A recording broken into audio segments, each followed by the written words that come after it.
اسلام نے کتنی اچھی تعلیم دی ہے کہ ہم دوسروں کا بھی اچھا سوچیں۔ عزت دینے والا تو صرف اللہ ہی ہے۔ تم یہی رکو، میں اسے ہٹا کر آتی ہوں۔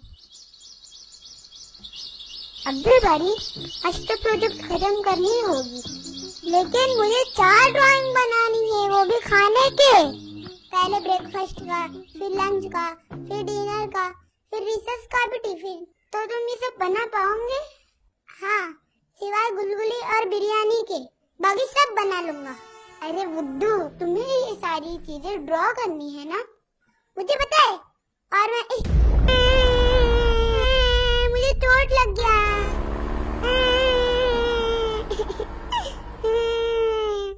ارے رو نہیں، لا مجھے دکھاؤ کہاں لگا ہے۔ یہ تو معمولی سا چوٹ ہے، اور عبدالباری تو کتنا بہادر ہے۔ چلو گھر چل کر مرہم لگا دیں گے۔ صرف تمہیں جانتی ہو نا آپا، میں کتنا بہادر ہوں۔ ہاں، اتنے بہادر کہ بلی بھی تم سے ڈر کے بھاگ جائے۔ تم تو ہمیشہ مجھے ستاتی رہتی ہو۔ اور راستے میں بڑا پتھر مجھے کتنا زور سے لگا، معلوم ہے تم کو؟ ارے ہاں، راستے میں بڑا پتھر۔ اف عبدالباری، ہم لوگ وہاں سے چلے آئے تو تم کیا چاہتی ہو ہم وہی رکے رہتے؟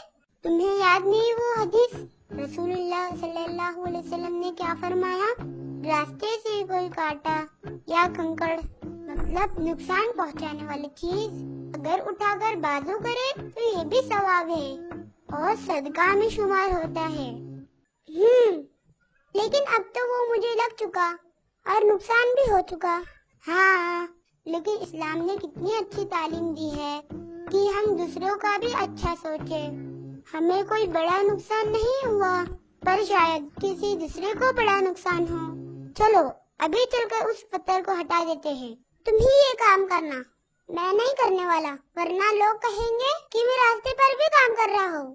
ہمیں رسول اللہ صلی اللہ علیہ وسلم کی باتوں پر عمل کرنا چاہیے، نہ کہ اپنے اسٹیٹس اور معیار کا خیال رکھنا چاہیے۔ عزت دینے والا تو صرف اللہ ہی ہے۔ تم یہی رکو، میں اسے ہٹا کر آتی ہوں۔ آپا رک جاؤ، اس ثواب کو میں حاصل کروں گا۔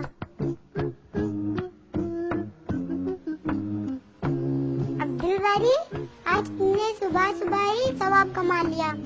مجھے پتا ہے، اور مجھے یہ بھی پتا ہے کہ راستے میں گرا کانٹا کنکڑ جو بھی کسی کو کوئی نقصان دے اسے وہاں سے ہٹا دینا چاہیے۔ تم پھر شروع ہو گئے؟